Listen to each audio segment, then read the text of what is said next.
पुस्तकधारिणी हंसवाहन समायुक्ता विद्यादानकरी मम प्रथमं भारती नामं द्वितीयं च सरस्वती तृतीयं शारदा देवी चतुर्थं च हंसवाहिनी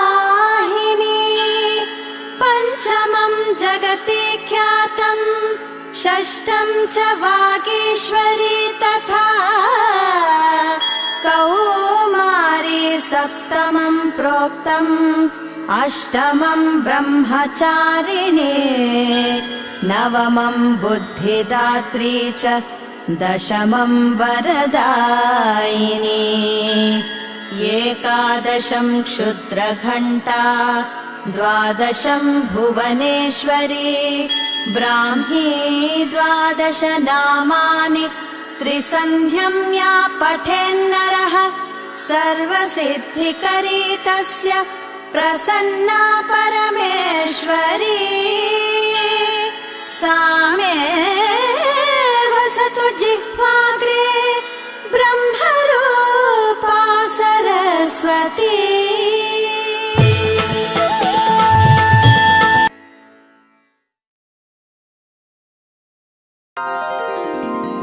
ॐ श्री महागणाधिपतये नमः। अथ सरस्वती कवचम्। अस्य श्री महासरस्वती कवचस्य प्रजापतिः ऋषिः बृहतीच्छन्दः शारदा अधिदेवता सर्वतत्त्वविज्ञान सर्वार्थसाधन कविता सामर्थ्ये विनियोगः। श्रीं ह्रीं सरस्वत्यै स्वाहा शिरो मे पातु सर्वदा। श्रीं वाग्देवतायै स्वाहा फालं मे सर्वदावतु। ॐ ह्रीं सरस्वत्यै स्वाहा इति श्रोत्रे पातु निरन्तरम्। ॐ श्रीं ह्रीं भगवत्यै स्वाहा नेत्रयुग्मं सदावतु। ऐं ह्रीं वाग्वादिन्यै स्वाहा नासां मे सर्वदावतु। ॐ ह्रीं विद्याधिष्ठातृदेव्यै स्वाहा चोष्ठं सदावतु। ॐ ह्रीं ब्राह्म्यै स्वाहेति दन्तपङ्क्तिं सदावतु। ऐं इत्येकाक्षरो मन्त्रो मम कण्ठं सदावतु। ॐ श्रीं ह्रीं पातु मे ग्रीवां स्कन्धौ मे श्रीः सदावतु। ॐ ह्रीं विद्याधिष्ठातृदेव्यै स्वाहा वक्षः सदावतु। ॐ ह्रीं विद्यास्वरूपायै स्वाहा मे पातु नाभिकाम्। ॐ ह्रीं क्लीं वाण्यै स्वाहेति मम हस्तौ सदावतु। ॐ सर्ववर्णात्मिकायै स्वाहा पादयुग्मं सदावतु। ॐ वागधिष्ठातृदेव्यै स्वाहा सर्वं सदावतु। ॐ सर्वकण्ठवाहिन्यै स्वाहा प्राच्यां सदावतु। ॐ सर्वजिह्वाग्रवासिन्यै स्वाहा अग्निदिशि रक्षतु।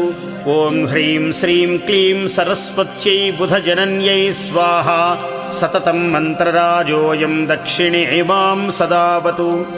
ऐं ह्रीं श्रीं त्र्यक्षरो मन्त्रो नैऋत्यां सर्वदावतु। ॐ ऐं जिह्वाग्रवासिन्यै स्वाहा मां वारुणे अवतु। ॐ सर्वाम्बिकायै स्वाहा वायव्ये मां सदावतु। ॐ ऐं श्रीं क्लीं गद्यवासिन्यै स्वाहा माम् उत्तरे अवतु। ऐं सर्वशास्त्रवासिन्यै स्वाहा ईशान्यां सदावतु। ॐ ह्रीं सर्वपूजितायै स्वाहा चोर्ध्वं सदावतु। ह्रीं पुस्तकवासिन्यै स्वाहा अधो मां सदावतु। ఓం గ్రంథబీజస్వరూపాయై స్వాహ మాం సర్వతో అవతు. ఇతి శ్రీ విశ్వవిజయో నామ సరస్వతీ కవచం సంపూర్ణం.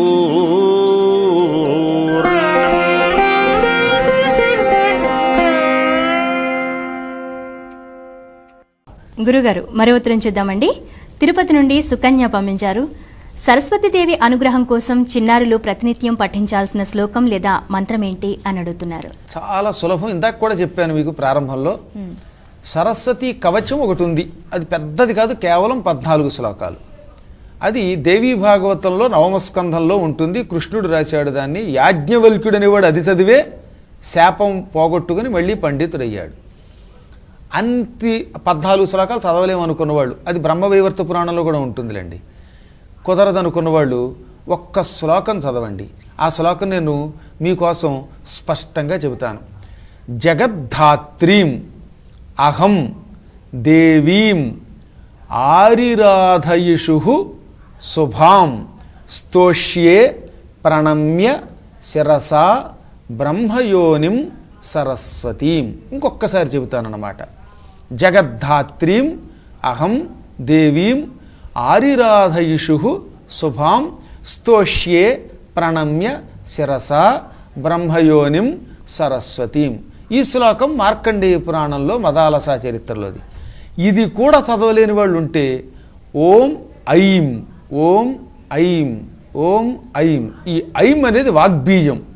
సత్యవ్రతుడని మాట సరిగ్గా పలకలేని ఒక దౌర్భాగ్యుడు ఈ బీజాన్ని పంది నోటి నుంచి విని చెప్పిస్తే కవి అయిపోయాడు. 500 శ్లోకాలు రాశాడు. దేవీ భాగవతం 3వ స్కంధంలో ఉంటుంది సత్యవ్రతోపాఖ్యానం. కాబట్టి ఐం అనే వాగ్బీజాన్ని ఉపదేశం లేకుండా ఎవరూ చేయకూడదు. ఇప్పుడు నేను మీకు ఉపదేశం ఇచ్చాను. ఉదయం పూట 12 గంటల లోపు గనక ఇది ఎవరైనా విని తద్వారా జపం చేసుకోవచ్చు. 12 దాటితే ఇక ఆ పూట ఉపదేశం పనికిరాదు. బహుశా ఇది పగటిపూట కూడా మీరు ఈ భాగం ధర్మ సందేహాలు చూసే ఉండొచ్చు కనుక 12 లోపు కనుక వింటే ఈ ఐం అనే బీజం నేను చెప్పాను కనుక ఇక మీరు జపం చేసుకోవచ్చు. గురూపదేశమే దోషం ఉండదు. ఓం ఐం అని ఒకసారి గురువు గారికి నమస్కారం చేసి జపం చెయ్యండి. ఆ తర్వాత మీరు ఎంత పండితులు అవుతారో మీరే చూసుకోండి. నేను ఆత్మవిశ్వాసంతో మంత్రబలాన్ని నమ్మి చెబుతున్నాను. బల్ల గుద్ది శుభ్రంగా ఈ మంత్రాన్ని జపం చేసుకుని చంటి పిల్లల దగ్గర నుంచి పెద్దవాళ్ల వరకు అందరూ పండితులు అవుతారు. ఈ ఒక్క అక్షరాన్ని భక్తి శ్రద్ధలతో చదివితే.